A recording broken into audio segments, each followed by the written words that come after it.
Oke, karena nggak ada itu ya, yang ingin disampaikan di tugasnya, berarti kita masuk ke materi. Materinya sebenarnya menurut saya sih simpel gitu, maksudnya lumayan singkat sebenarnya, sederhana. Cuman di LMS itu di slide di LMS itu lumayan panjang gitu ya isi slide-nya. Jadi mungkin tidak bakal kita bahas sedetail itu aja gitu ya, supaya kita dapat inti-intinya saja gitu ya dari materinya. Nah, materinya itu sebenarnya terkait defensive programming ya. Jadi teman-teman bisa akses slide-nya itu di minggu di LMS minggu ke 9 gitu ya. Nah, sebenarnya defensive programming itu eh, penting gitu ya di dalam software engineering gitu ya, atau apa implementasi dari perangkat lunak atau konstruksi dari perangkat lunak. Nah, singkatnya si defensive programming itu dia adalah eh, ibaratnya tuh mindset gitu ya, atau pola pikir yang beranggapan bahwa kita itu nggak percaya inputan atau masukan yang diberikan oleh si front end ke dalam eh, sistem kita, atau ibaratnya kita mengantisipasi munculnya kesalahan di dalam sistem kita gitu ya, sebelum kesalahan itu benar-benar terjadi di sistem kita. Jadi kita pola pikirnya kita ubah dulu, yang awalnya kita ngoding oh yang penting jalan aman gitu ya. Nah, tapi di sini kita ubah pola pikir kita bahwa kita nggak akan mempercayai semua hal atau apapun yang diberikan inputannya ke dalam sistem kita gitu. Sebenarnya defensive programming itu cuman sesederhana itu gitu ya. Bukan sederhana juga sih, tapi simpelnya seperti itu gitu ya. Nah, tujuannya nanti apa? Tujuannya adalah untuk bukan hanya membuat aplikasi kita berjalan gitu ya, tetapi juga memastikan bahwa aplikasi kita itu tentunya tetap aman gitu ya, dapat diprediksi kesalahannya, bahkan ketika aplikasi kita itu digunakan dengan cara yang salah gitu ya. Nah, ketika aplikasi kita dijalankan atau digunakan dengan salah, sistem kita bisa mengantisipasi kesalahan tersebut. Nah, sebenarnya intinya defensive programming itu gitu ya. Nah, sebelum kita masuk ke materi ya, mungkin kita coba bayangkan hal sederhana seperti ini. eh Apa ya? Simpelnya gini, kita ingin membuat aplikasi input nilai lah gitu ya, sederhananya input nilai. Nah, kita tahu gitu ya bahwa kalau kita mau melakukan input nilai, ya rentang nilainya itu pasti dari 0 sampai 100 gitu ya. Nah, tapi di defensive programming kita ubah pola pikir kita. Oke, kita tahu bahwa nilai itu emang apa range-nya dari 0 sampai 100. Nah, di defensive programming kita ubah pola pikir kita. Bisa saja kan orang memasukkan nanti nilainya 101, nilainya 1500, atau bahkan memasukkan huruf, simbol, karakter atau apapun itu. Atau bahkan nilainya minus gitu ya, negatif. Nah, ketika terjadi inputan-inputan seperti itu, apa yang terjadi kira-kira? Kalau teman-teman bikin aplikasinya gitu ya. Nah, bisa jadi aplikasinya error gitu ya, atau dia nge-crash, atau lebih parah malah menyimpan atau memproses data yang tidak valid tersebut gitu ya, nyimpannya ke database. Nah, ini yang ingin dicegah oleh si konsep defensive programming ini gitu ya.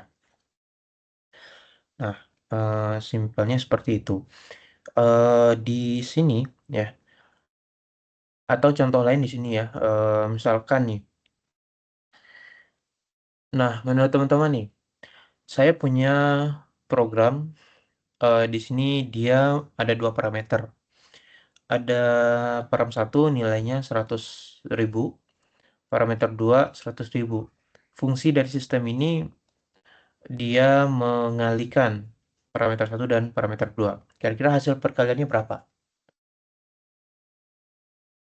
Ada yang ingin menyampaikan pendapat?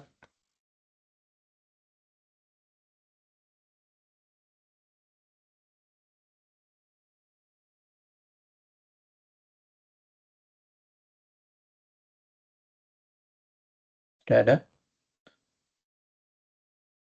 Ayo, masa nggak tahu 100.000 kali 100.000?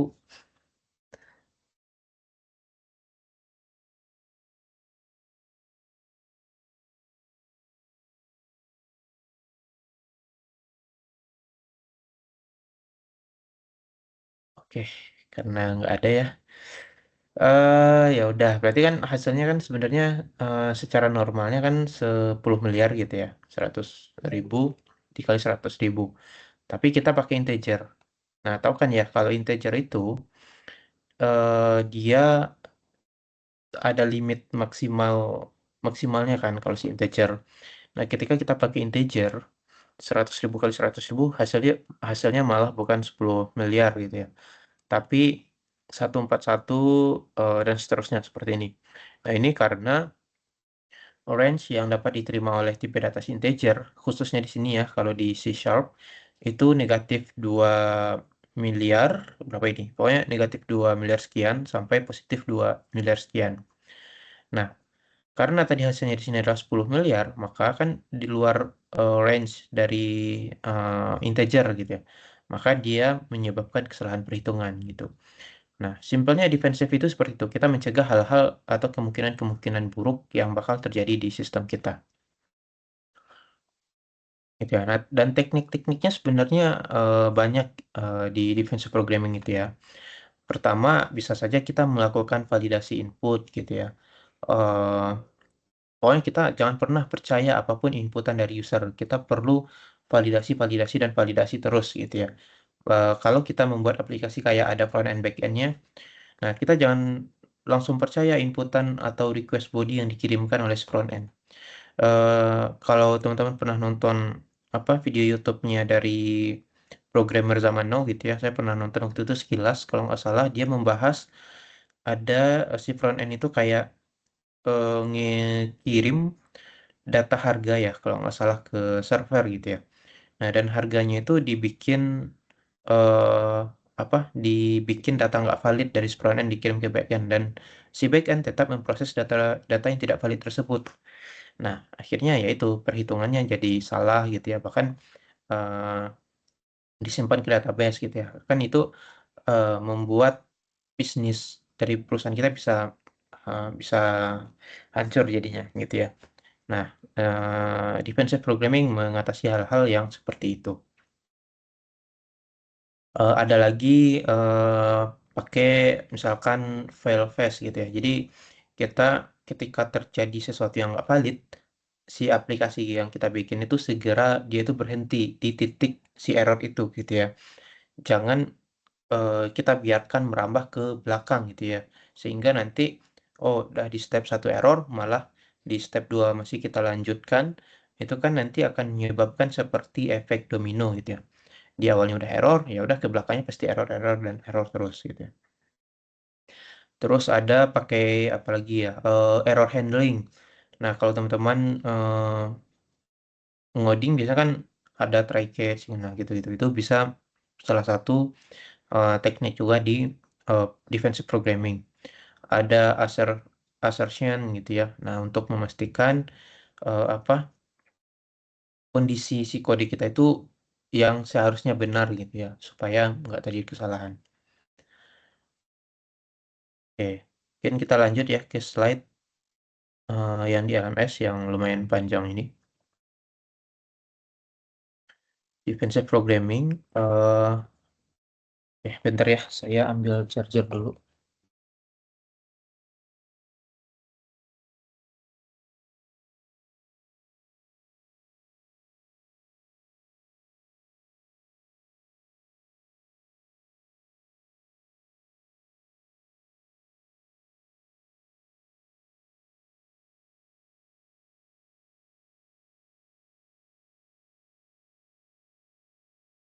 Oh,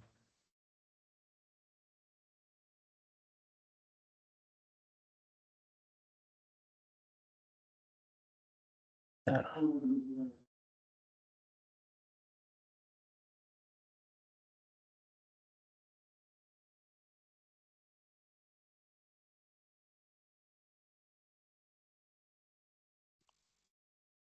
Mau tanya Kak, Ya. Mmm, kan defensive program itu sama seperti konsep ini ya, zero trust gitu ya. Jadi kita tuh gak percaya Mm, sama apa yang dikerjakan sama front end ya. mm. Dan konsep tidak percaya tuh sebenarnya perlu banyak-banyak validasi gitu ya, bahwa dari sisi Iya betul. teknikal gimana ini benar atau enggak, valid atau enggak. Nah, Mm. biasanya itu selain validasi dari sisi teknikal, defensive programming itu kayak gimana gitu Kak biasanya? Selain dari sesi teknikal, Iya, maksudnya dari ngetes ngetes ada lagi gak? oh iya ada. Nanti kita bahas ya. Mm. Oke, kita masuk ke materi deh langsung kalau gitu ya. Oke. Jadi pertanyaan tadi udah kayak membuka apa ya perkuliahan kita pada malam ini gitu ya. Oke, kita langsung saja. Jadi sebenarnya defensive programming itu benar gitu ya, nggak hanya eh, apa di teknisnya saja. Sebenarnya kalau di setiap tahapan di SDLC, mulai dari kita menganalisis sampai ke maintenance ya, testing itu sebenarnya kita bisa menerapkan defensive programming. Nah, menurut saya ya, perlu digarisbawahi bahwa defensive programming itu tidak hanya dari segi codingan gitu ya. Bahkan di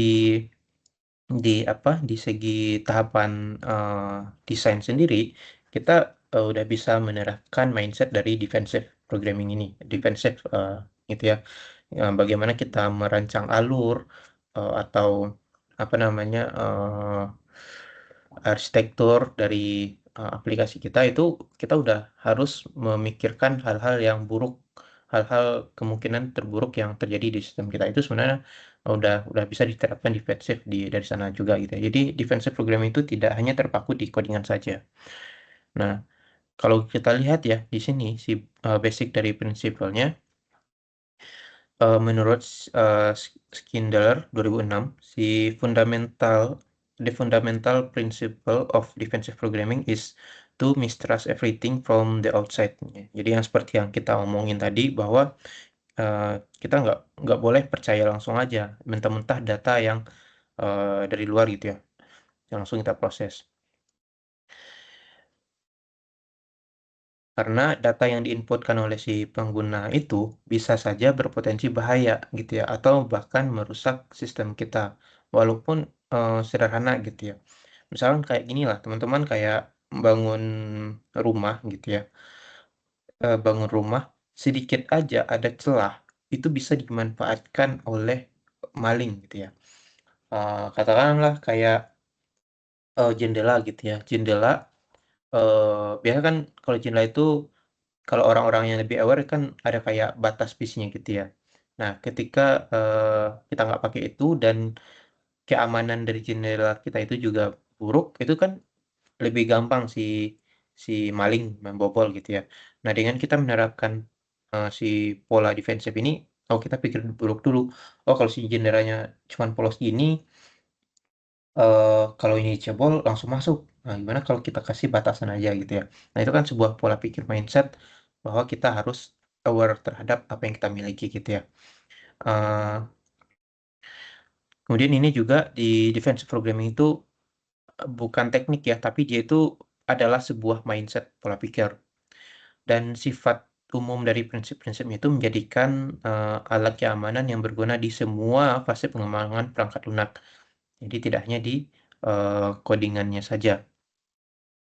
Jadi ketika kita udah megang si mindset si defensive ini, ketika kita mulai mendesain sistem kita, gitu ya, sebelum kita mengimplementasikan, sebelum kita melakukan konstruksi, atau bahkan ketika kita konstruksi atau ketika kita melakukan pengujian, itu kita udah kayak mikir hal-hal negatif itu.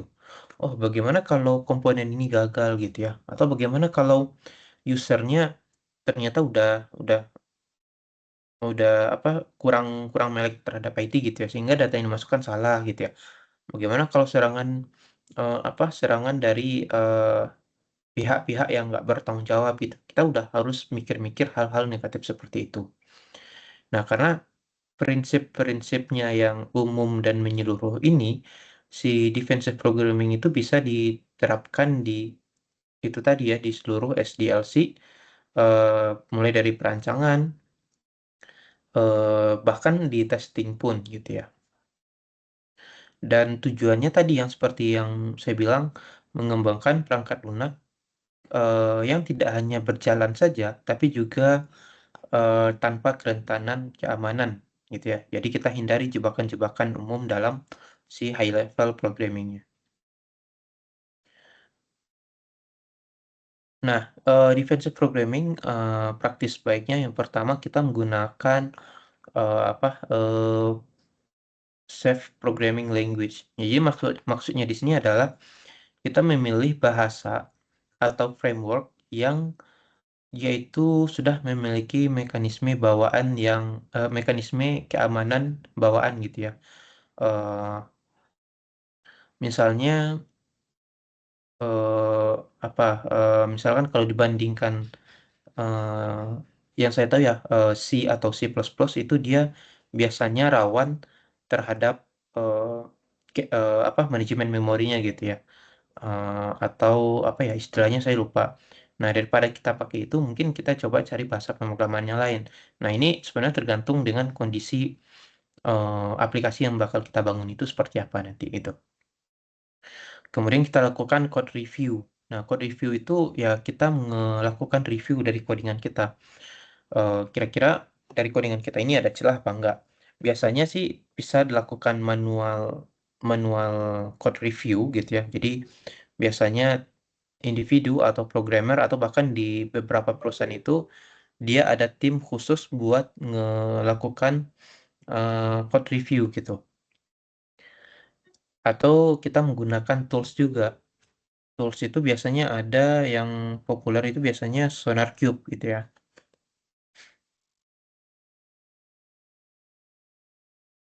Nah, SonarQube itu dia bakal nganalisis si codingan kita. Nah, di si SonarQube itu dia bakal ngasih saran atau ngasih tahu kita bahwa oh di kode kita ada celah-celah ini gitu. Atau kayak misalkan eh, kamu bikin variabel tapi nggak digunakan. Nah, itu biasanya si SonarQube kayak gitu. Yang kerentanan-kerentanan terhadap kode kita dia ngasih kepada kita apa saja kerentanannya sekaligus sarannya gitu sehingga kita juga bisa melakukan perbaikan dari saran-saran si SonarCube.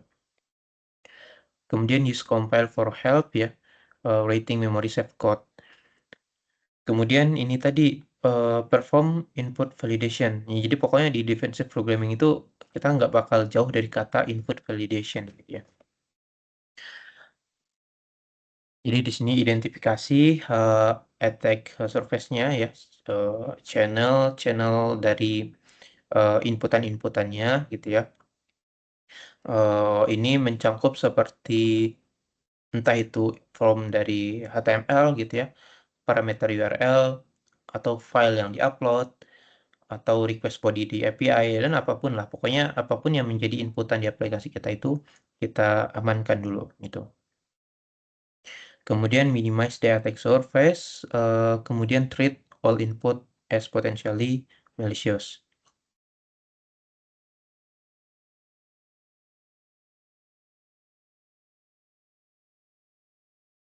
Oke, nah, bentar, ya.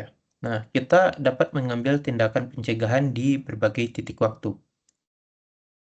Jadi, kita bisa melakukan apa? Sebelum kita ngoding gitu ya. Mungkin apa? Kita sebelum kita ngoding kita buat dulu desain yang aman terhadap codingan kita gitu ya. Seperti contohnya kayak kita milih arsitekturnya dulu, kita rencanakan, kita bikin plan dari mekanisme keamanan yang bakal kita terapkan seperti apa, dan teknologi yang lebih aman itu apa yang baik untuk sistem kita, gitu ya.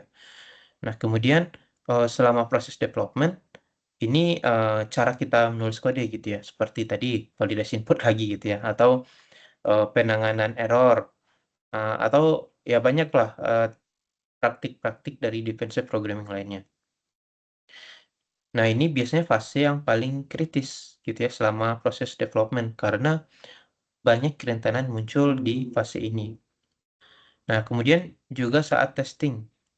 Nah, pada tahap ini kita mencari potensi potensi bug ya atau perilaku-perilaku yang abnormal yang mungkin tidak kita sadari saat kita ngoding gitu ya. Nah, jadi penting kita melakukan pengujian keamanan gitu ya. Atau apa sih istilah pengujiannya tuh eh aduh saya lupa istilahnya.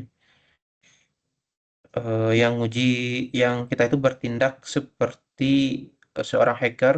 Jadi kita pura-pura nge-hacking dari website kita gitu ya, buat mencari apa eh, titik-titik yang tidak aman gitu ya. Apa ya Pentester, sih? Apa? pentester. Oh ya, pentest ya. Nah, itu dia. Lupa. Nah, kemudian saat kodenya jalan atau runtime gitu ya. Nah, ketika aplikasi kita udah jalan di server gitu ya, atau di si user lah. Nah, kita masih perlu melakukan mekanisme si defensive ini. Misalnya untuk misalnya kita membuat skenario mekanisme logging gitu ya buat melihat log-lognya bagaimana gitu ya. Nah, biasanya udah banyak gitu ya mahasiswa-mahasiswa IT yang melakukan riset buat menganalisis logging dari aplikasi mereka gitu ya.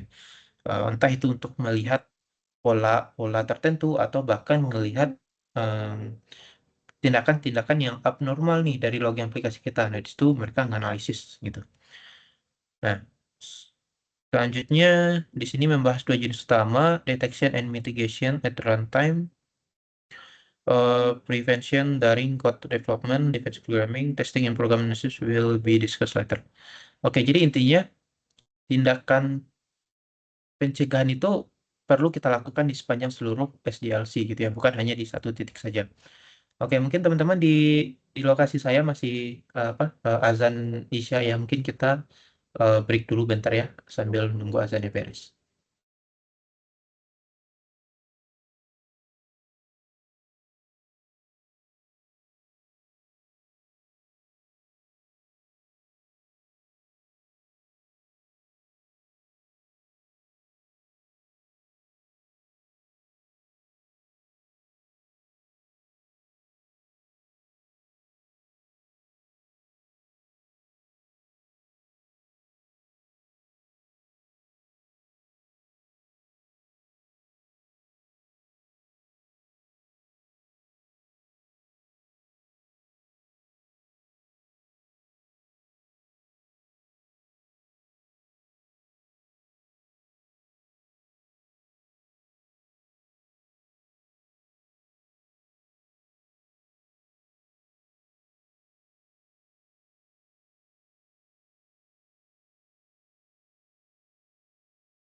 Oke, kita lanjutkan ya. Eh,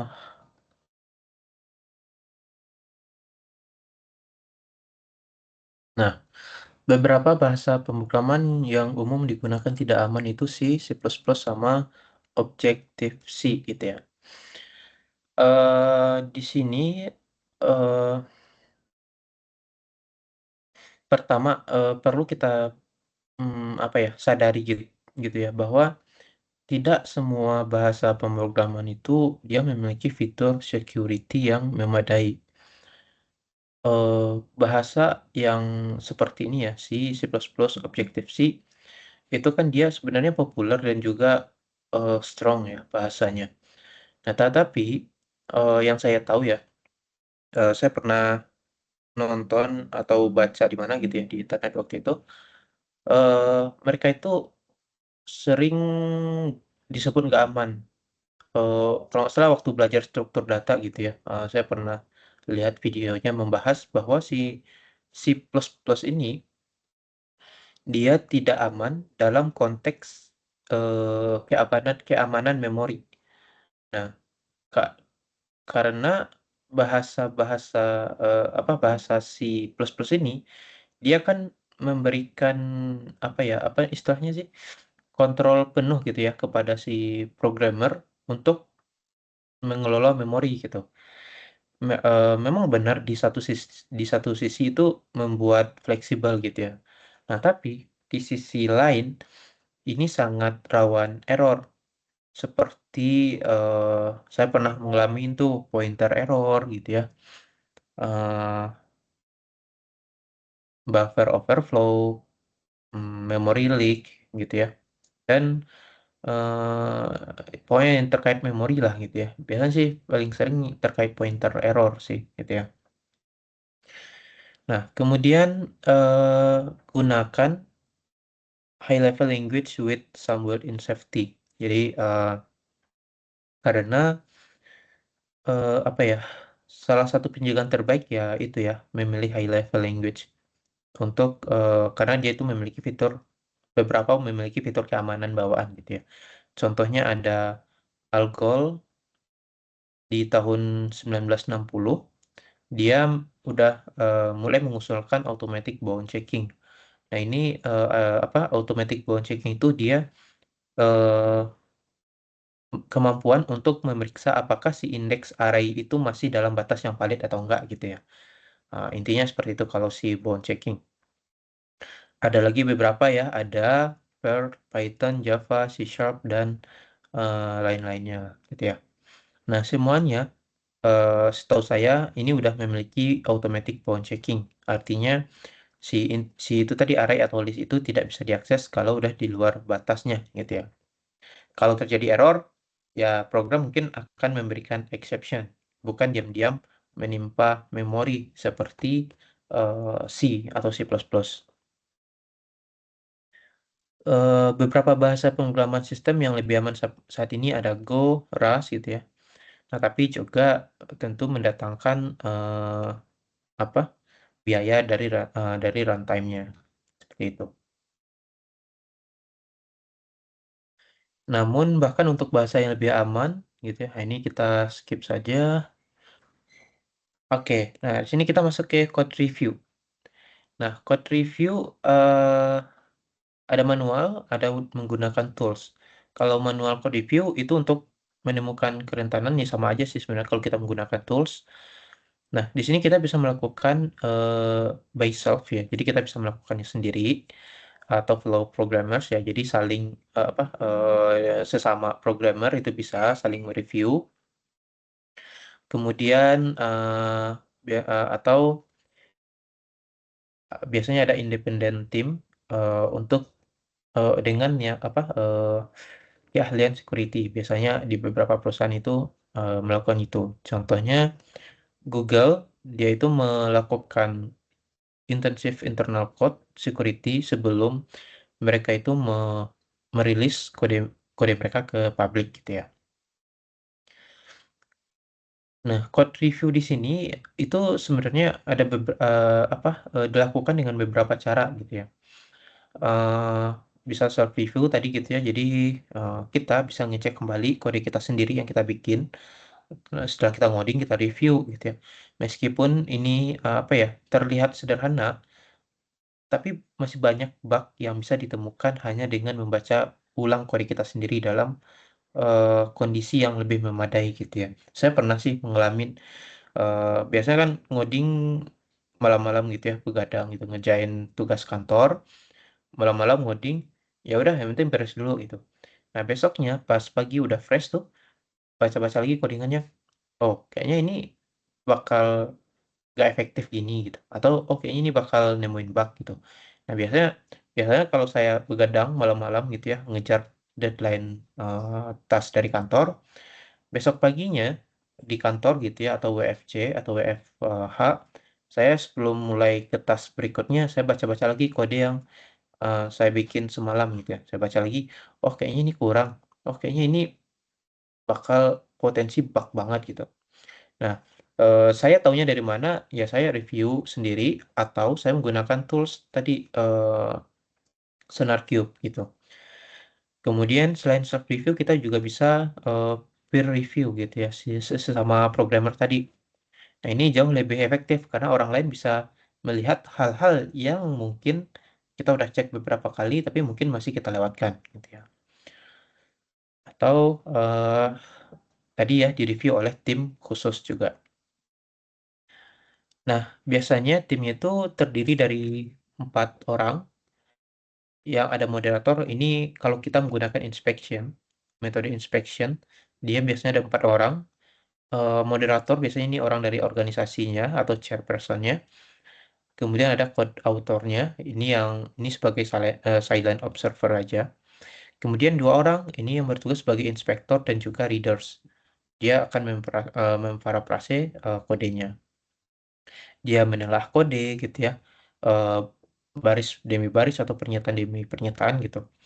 Nah, dia juga bisa menggunakan checklist, ada checklistnya gitu ya biasanya. Eh,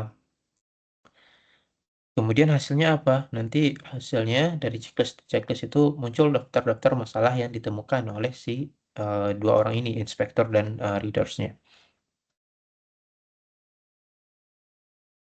Nah, di sini ada contoh checklistnya. Hmm, yang pertama ada wrong use of data. eh jadi kategori pertama ini kesalahan dari si pengguna datanya ya. Mungkin ini masuk ke ini ya, variabel not initialized. Jadi variabel yang digunakan sebelumnya itu belum diinisialisasi atau belum diberikan nilai. Nah, ini bisa menghasilkan nilai yang ibaratnya kayak nilai acak atau perilaku yang mungkin bug gitu ya, tak terduga. Atau ada declining pointer. Nah, ini sering terjadi nih di bahasa C atau C++. Ketika si pointer itu merujuk ke alamat memori yang sudah apa ya, yang sudah di apa ya istilahnya, yang udah dibebaskan lah gitu ya. Nah, jika pointer itu masih digunakan, biasanya ini kayak nih anak struktur biasanya sering kelupaan seperti ini. Kalau pointer itu masih digunakan, programnya itu bisa crash, bisa crash atau bahkan menjadi pintu masuk dari serangan-serangan lain gitu. Kemudian ada array index out of bounds. Ini akses array yang di luar apa di luar range indeksnya gitu ya. Misalkan indeksnya diisi minus atau lebih besar dari ukuran arraynya. Nah, ini sering menyebabkan apa tadi istilahnya, buffer overflow gitu ya, yang bisa mengancam gitu ya, berbahaya bagi sistem kita. Walaupun ini apa kendala yang klasik gitu ya, tapi ini lumayan serius kalau array-nya itu di luar dari range-nya. Kemudian kesalahan deklarasi. Nah, undeclared variable, jadi variabel yang belum dideklarasikan. Ini bisa di apa ya? Ini bisa menyebabkan error dari compile lah, gitu ya. Pokoknya yang kalau kesalahan dari deklarasi atau bahkan variabelnya dideklarasikan 2 kali itu kan kayak aneh gitu ya. Kemudian kesalahan di computationnya, entah itu si programmernya melakukan pembagian dengan nol atau mixed type expression kayak apa ya, eh, integer, operasi antara integer dan float gitu ya, tanpa ada konversi yang jelas, entah integer yang dikonversi ke float atau float di apa konversi ke integer itu nggak jelas gitu ya, atau nggak dikonversi sama sekali. Nah, ini bisa menghasilkan hasil yang tidak akurat atau bahkan emang di luar prediksi hasilnya gitu ya. Dan juga wrong operators priorities. Contoh klasiknya aja kayak A ditambah B dikali C gitu kan ya. Yang secara matematis kan dia bakal ngelakuin B kali C dulu karena perkalian dulu ya. Nah, tapi kita inginnya kayak ya udah A dulu ditambah B. Nah, itu kan kita perlu menggunakan tanda kurung. Nah, seperti hal-hal eh, apa prioritas dari operator itu perlu kita perhatikan juga gitu ya. Supaya eh, perhitungannya benar gitu. Kemudian kesalahan dari alur kontrolnya. Nah, ini ya biasanya banyak yang lakuin kayak apa infinity loops gitu ya. Atau loopingnya dilakukan sebanyak hanya n-1 atau bahkan lebih gitu ya, n+1. Padahal kita ingin loopnya itu hanya sebanyak n itu. Nah, itu contoh-contoh dari checklistnya. Nah, ini ada safe coding teknik. Ada beberapa sumber yang bisa dibaca ya, yang bisa teman-teman lihat di sini. Nah, di sini ada masuk ke kategori eh, daftar fungsi-fungsi dari bahasa C yang dikategorikan berbahaya menurut buku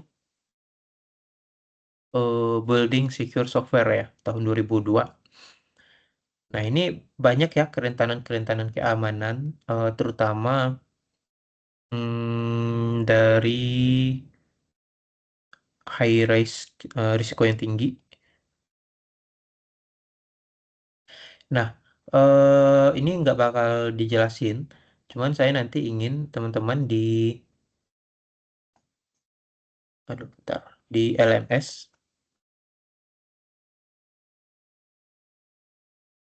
Nah, di LMS itu di forum ke Minggu 9, forum Q&A ini, saya bikin diskusi terkait Dangerous C Library Function. Di sini bisa teman-teman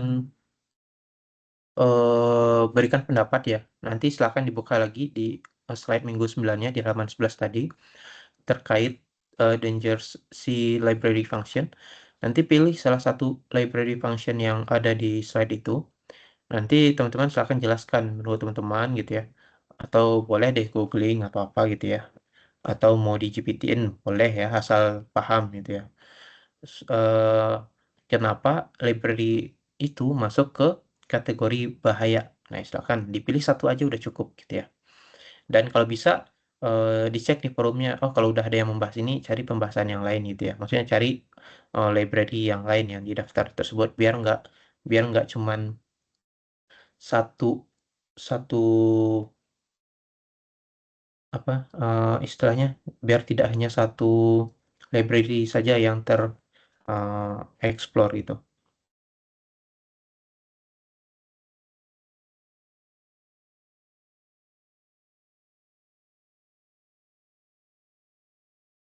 Oke, kita lanjutkan input validation. Ya ini input validasi lah ya, udah sering lah, udah pada tahu lah ya. Masalah validasi input ini kerentanan yang paling umum. Jadi biasanya kalau nggak ada input validasi, semua program tuh terima aja gitu ya, masukan atau inputan-inputan yang diberikan oleh user. Jadi maksudnya di sini kita itu, bentar ya. Oke, ini dulu. Jadi semua program menerima masukan yang diberikan pengguna. Jangan sampai kita ngelakuin ini. Terus program tanpa validasi input itu bisa rentan terhadap banyak serangan. Contohnya ada format string attack ya, SQL injection. Nah, biasanya programmer tuh eh, bisa dibilang kurang aware gitu ya terhadap SQL injection ini. Biasanya banyak yang mengabaikan. Ada command injection sama CSS, cross-site scripting. Nah, kita lihat di yang ini ya. All input is evil. Nah, jadi maksudnya di sini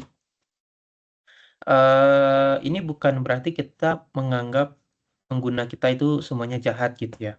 Tetapi eh apa ya? Kita hmm, menganggap oke user kita emang baik gitu ya. Maksudnya user kita itu memang benar-benar user kita gitu ya, user yang baik. Nah, tapi user yang terpercaya, oke user terpercaya lah. Nah, tapi user yang terpercaya itu bisa saja melakukan kesalahan kan ya saat menggunakan aplikasi kita. Dia menggunakan aplikasi kita dengan cara yang tidak benar. Simpelnya kayak ini. eh Teman-teman microwave lah gitu ya. Nah, kan semua orang itu belum tentu jahat, tapi orang yang terpercaya itu bisa saja melakukan kesalahan. Contohnya, dia apa memanaskan makanan di oven, bukan di oven ya apa sih namanya microwave. Nah, tanpa mengeluarkan makanannya dari plastik misalkan. Nah, dia dia kan tetap diproses ya sama si microwave-nya. Hasilnya apa? Si plastiknya itu kan meleleh gitu ya. Jadinya eh, apa menjadi mikroplastik di makanannya gitu ya. Kan nggak baik buat buat kesehatan. Nah, itu kan contoh bahwa pengguna kita bisa saja melakukan kesalahan atau menggunakan sebuah tools itu dengan cara yang tidak benar gitu.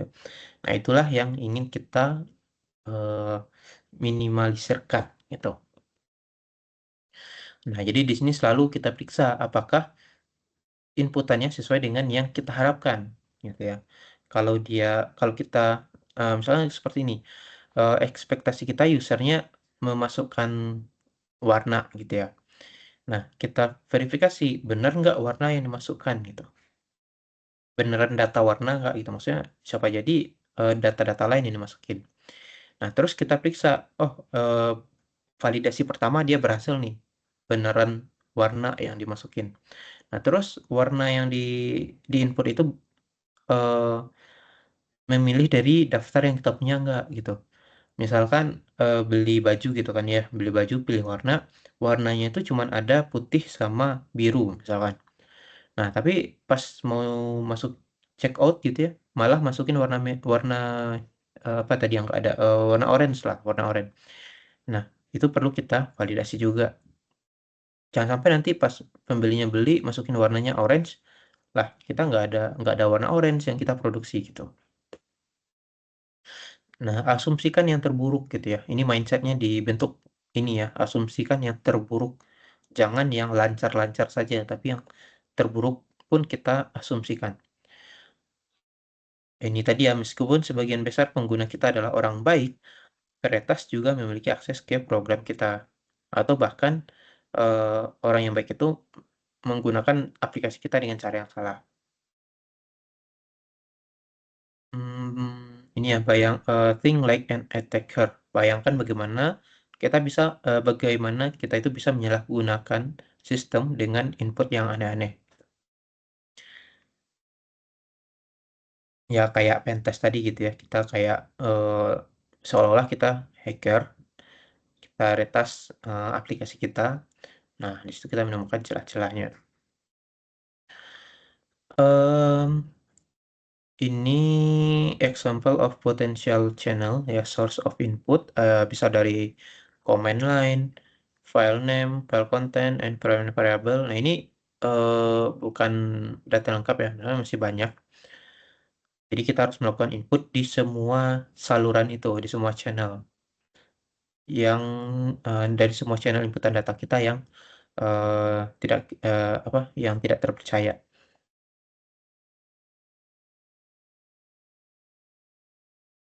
Selanjutnya minimize the attack surface. Jadi kita meminimalkan serangannya gitu ya. Jadi konsepnya sederhana ya, semakin semakin banyak, ibaratnya gerbang inputnya atau pintu yang dimiliki oleh suatu sistem, semakin banyak juga kan ya peluang, si penyerang untuk masuk ke sistem kita. Jadi tugas kita yang umum adalah menutup sebanyak mungkin, gate atau pintu yang udah nggak dibutuhkan lagi, dan juga mengamankan pintu atau inputan yang harus tetap terbuka gitu ya. Di sini, make attack surface as, small as possible. Kita membuat attack surface atau titik, titik, inputan yang bisa diserang, itu sekecil mungkin.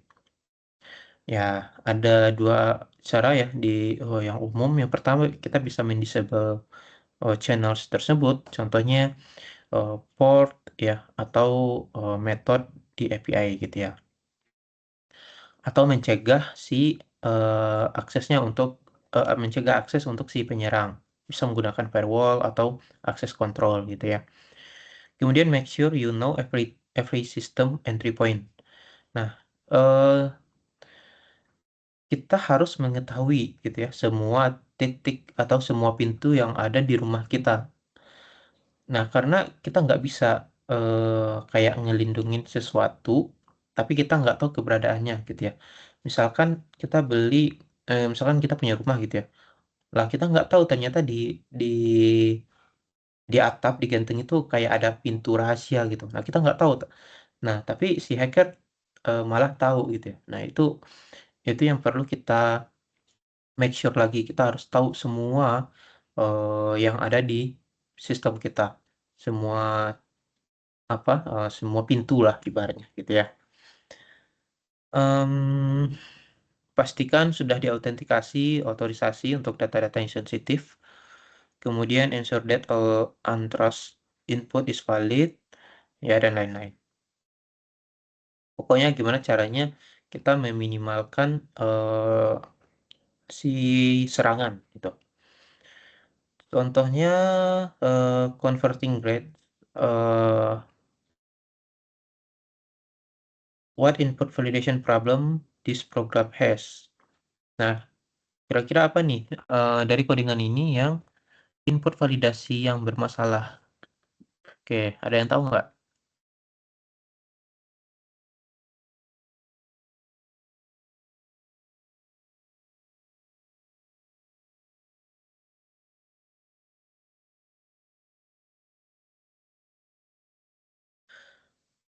Ini sebenarnya kayak contoh kita di awal tadi banget gitu ya. Di sini kan dia ngetes if test score-nya lebih dari 90, dia nilainya A. Else if test score-nya besar 80, dia berarti masuk ke B. Else if test score-nya 70, masuk ke C. Else if test score-nya besar dari 60, D gitu ya. Else your grade is F. Nah ini, nggak tahu ya, ini apakah typo di slide-nya, harusnya di sini E atau emang F. Nah, kalau emang F berarti, kita menemukan satu, validasi yang gagal, maksudnya validasi yang ketinggalan ya. Untuk nilai E, gimana cara dapatinnya gitu kan ya. Eee, atau kalau typo berarti kita kesalahannya cuma di validasi, ini aja, kan di sini validasinya dia cuma ngecek test score-nya itu besar sama dengan 90. Oke, bagaimana kalau saya masukkan nilai 1000? Kan aneh gitu ya, atau nilainya 102. Nah, nggak ada nih validasinya di sini.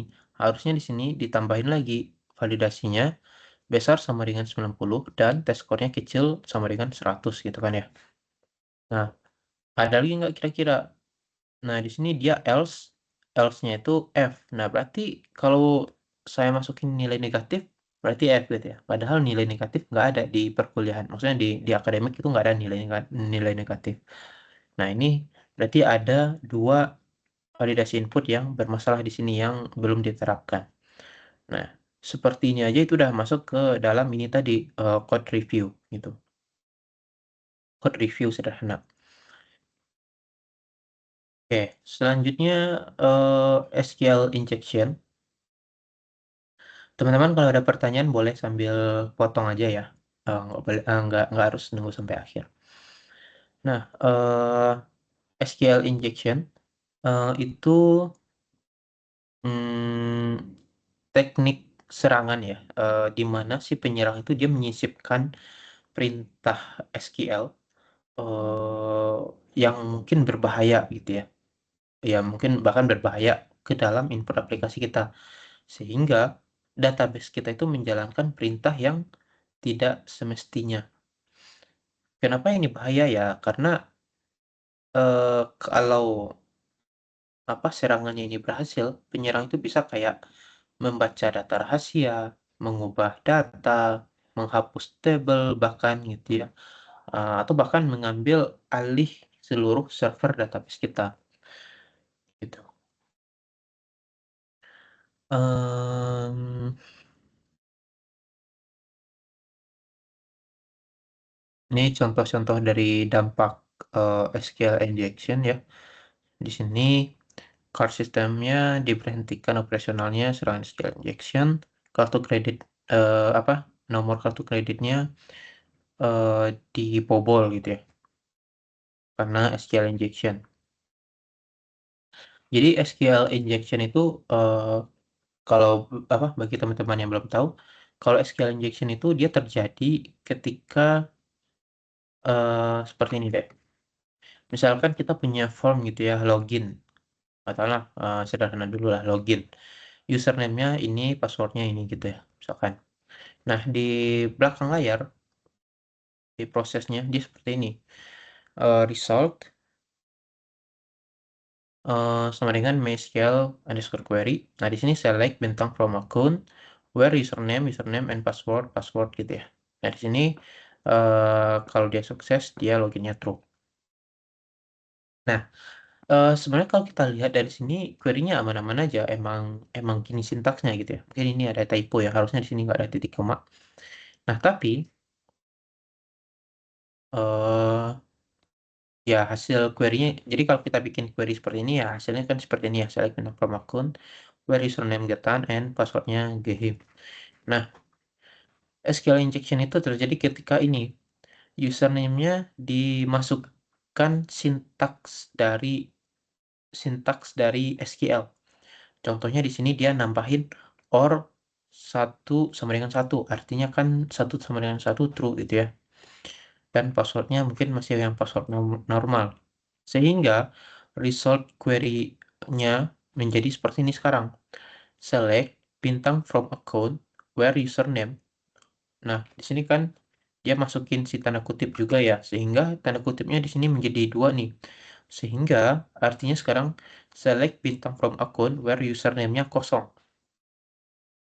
Ya, where username-nya kosong, or atau satu sama dengan satu. Di mana satu sama dengan satu itu selalu true kan ya? Nggak mungkin satu sama dengan satu itu false.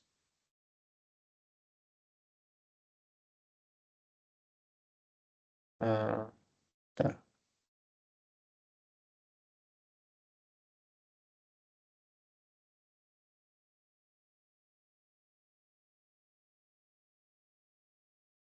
Nah, terus si usernya juga masukin di sini titik koma. Artinya kalau dia udah masukin titik koma, eh, artinya query-nya berhenti sampai di sini gitu ya.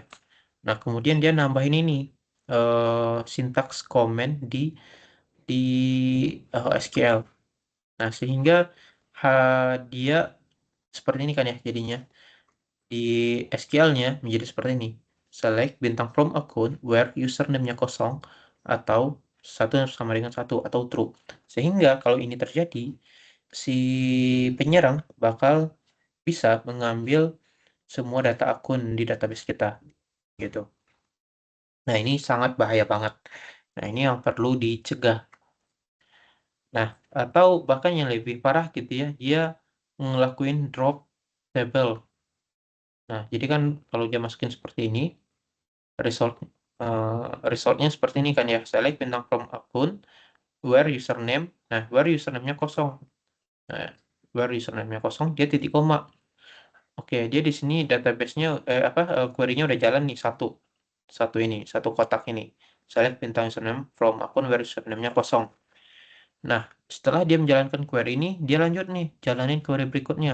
Karena di sini udah dibatasin titik koma. Drop tables akun. Nah, ini lebih bahaya lagi.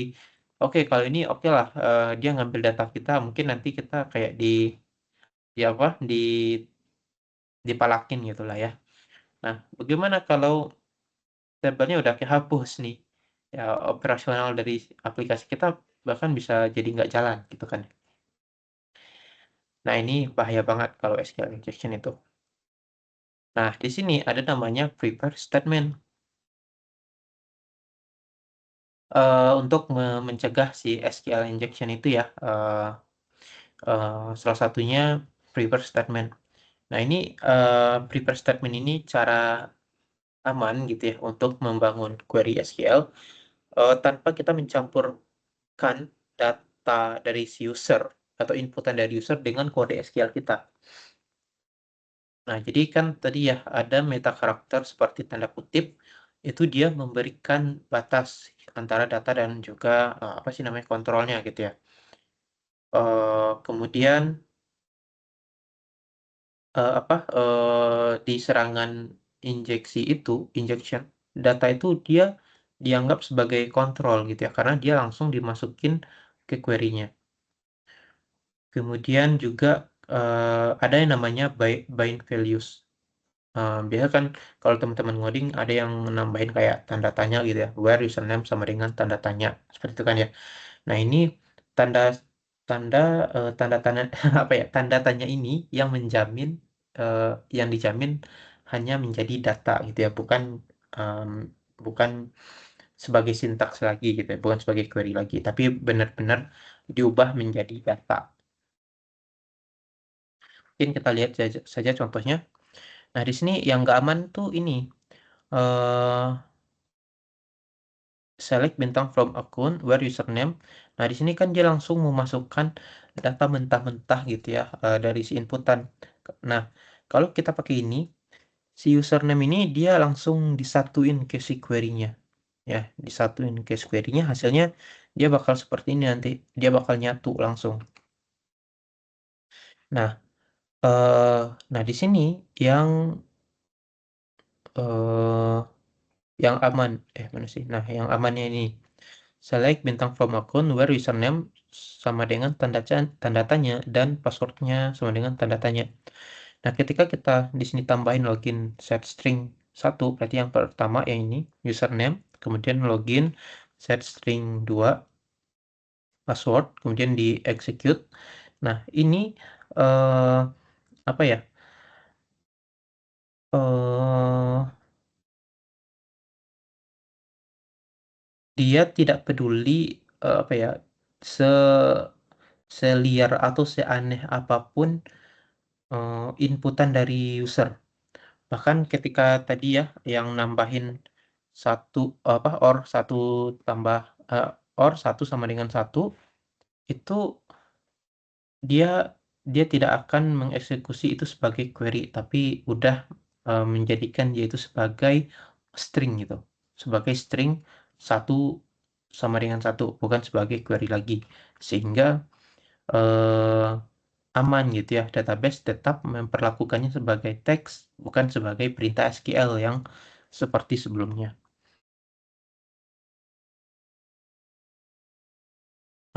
Ini untuk mitigating impact of attack-nya, bisa main enkripsi sensitive data di database.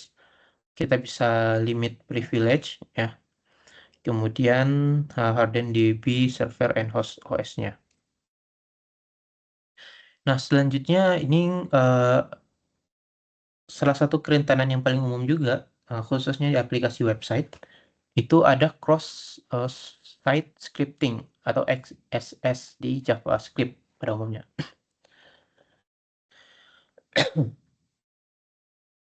Nah, jadi XSS ini terjadi ketika data yang berasal dari pengguna kita itu yang seharusnya dianggap tidak terpercaya itu langsung dimasukkan ke dalam HTML, kemudian ditampilkan oleh si browser tanpa disaring gitu. Akibatnya si peretas atau si penyerang itu dapat menyisipkan JavaScript atau ya kode JavaScript yang jahat ke dalam halaman website kita dan browser gitu ya. Contohnya di sini ini pakai apa ini ya? Pakai Express.js. Ketika dia punya slash create, nah di sini dia meminta name dari request query. Nah, jangan lakukan ini gitu ya untuk menginjeksi data menggunakan data pengguna langsung ke dalam HTML. Karena ketika kita langsung seperti ini, jika si query name ini script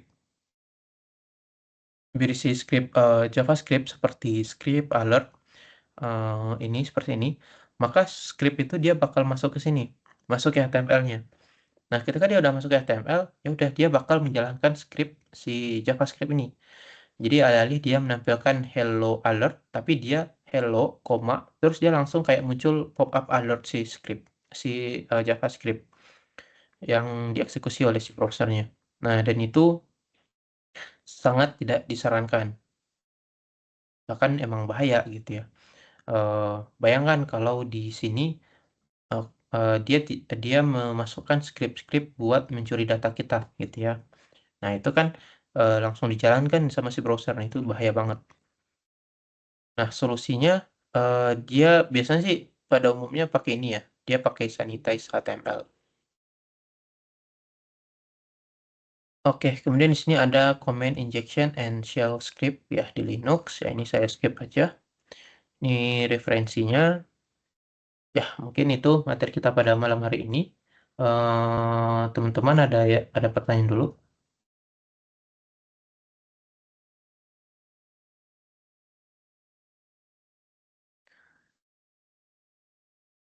Nih, mohon maaf ya, apa penjelasan saya mungkin agak agak kurang atau gimana karena lagi kurang enak badan juga sih sebenarnya ini. Oke, ada pertanyaan dulu atau diskusi?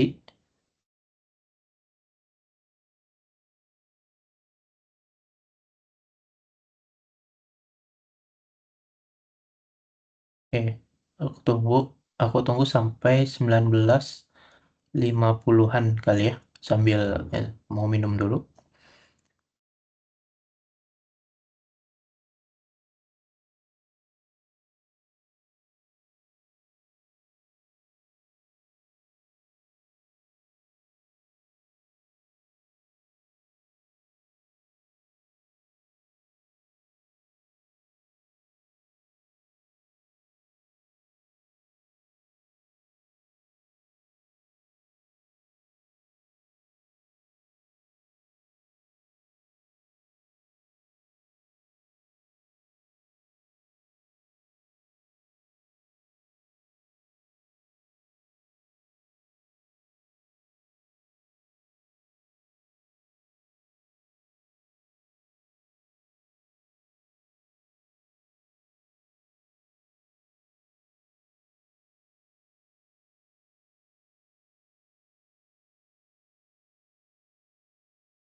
Tes, tes. Halo, halo, Kak. Ya, Oke. Saya mungkin izin bertanya untuk ini ya, Kak. Untuk tugasnya ya, yang defensive programming. hmm. Itu kalau kalau di bagian tugasnya itu kan kita diminta untuk membuat validasi tiap data masukkan di form. Terus yang kedua tuh fitur OTP lah ya sebenarnya sama aktivasi akun gitu. Nah, berarti kalau dari yang penjelasan di kuliah tadi kan sebenarnya lebih banyaknya kita kayak validasi-validasi gitu lah. Berarti nanti tugas yang dikumpulin itu cuma kayak screenshot kodenya aja gitu ya, Kak. Kayak misal kalau implementasinya pakai apa sih namanya, kayak kalau sekarang kan banyak library buat validasi ya. Berarti kita cuma screenshot bagian situnya aja gitu. Tugas yang mana? Bentar, maaf. Oh ini Yang ya. ya, business programming. Oh, memeriksa validasi tiap data masukan. Terus umum saat ini aplikasi minta alamat email untuk aktivasi akun. Iya, paling gitu sih. Validasi tiap data masukannya. Oh, tugas untuk tubes ya, mandatory. Memeriksa validasi tiap data masukan di form. Yang seperti tadi ya. Jadi silakan dipikirkan kejadian-kejadian aneh yang mungkin bisa masuk ke yang bisa dimasukin oleh user. Contohnya kayak import im upload file. Nah, kalau aplikasi teman-teman ada yang upload file dan hanya menerima Excel, tapi kalau dikirim dalam PDF, nah itu perlu validasi juga kan. Terus di sini opsional, umum saat ini aplikasi meminta alamat email untuk aktivasi akun dan mengirim OTP untuk kode transaksi atau order. Nah ini mungkin maksudnya di sini kita keamanan, RFE ya. ya, iya. Jadi alamat emailnya itu benar nggak gitu. Oh, oke, oke. Tapi sebenarnya kalau yang kedua itu berarti misalkan loginnya aja untuk pakai OTP itu aja sebenarnya udah cukup kan sebenarnya. Iya kalau Tanpa menurut saya, aktivasi gitu. iya menurut saya udah cukup sih. Oh, oke, oke. Baik, Kak. Terima kasih. Soalnya di sini kan juga opsional ya. Harusnya kalau login terus masukin OTP yang dikirim lewat email itu sebenarnya menurut saya udah ini juga. Oke, oke.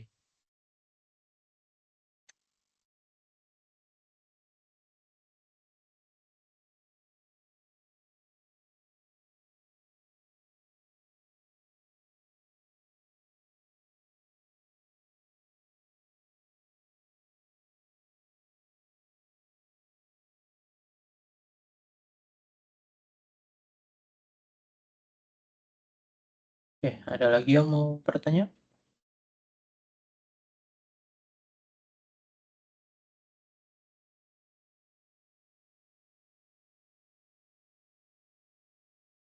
Oke, kalau tidak ada, eh kita masuk ke absen dulu ya. Ntar saya stop record dulu.